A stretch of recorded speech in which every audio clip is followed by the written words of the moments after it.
In this video, we'll show you how to clean and maintain the fluid reservoir.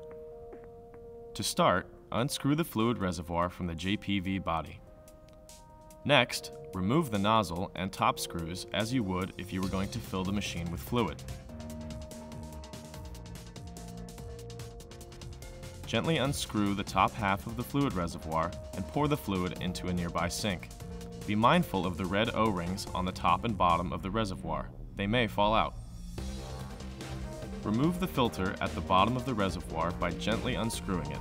Please note that the filter should only be cleaned with a rag and not with water.